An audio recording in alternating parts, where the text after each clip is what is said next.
இந்த வீடியோவில் என்ன பார்க்க போகிறோன்னா ஃபிஷ் ஃப்ரை.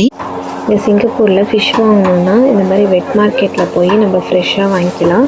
சூப்பர் மார்க்கெட்டில் தான் வாங்கணும்னு இல்லை, இந்த மாதிரி 4 பீசஸ் கூட கட் பண்ணி கொடுப்பாங்க. நான் இதை மட்டும் வாங்கிட்டு வந்துட்டேன். குக்குடில் வாங்கின ரெடிமேட் மசாலா வச்சு எப்படி பண்ணுறதுன்னு பார்க்க போகிறோம்.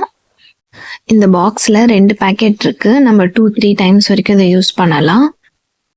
ஒரு பேக்கெட் மசாலா பேக்கெட்டை ஒரு பாத்திரத்தில் கொட்டிட்டு 75 ml வாட்டர் வரைக்கும் இதில் ஆட் பண்ணி நல்லா மிக்ஸ் பண்ணி விட்டுடணும்.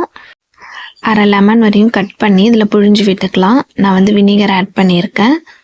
இந்த மசாலாவை ஃபிஷ்ஷோட 2 சைட்லேயும் தடவிட்டு மேரினேட் பண்ணி வச்சிடலாம். ஒரு 1/2 hour கழிச்சு இதை ஃப்ரை பண்ணி எடுத்துடலாம். தோசைக்கல்ல ஹை ஃப்ளேமில் வச்சுட்டு 1 ஸ்பூன் எண்ணெய் விட்டுட்டு ஃபிஷ் இதில் போட்டுட்டு ஒரு கருவேப்பிலையை வச்சுட்டு ஒரு சைடும் 2 நிமிஷம் கரெக்டாக பார்த்து நீங்கள் திருப்பி எடுத்துட்டிங்கன்னா சூப்பராக ஃபிஷ் ரெடி ஆகிடும்.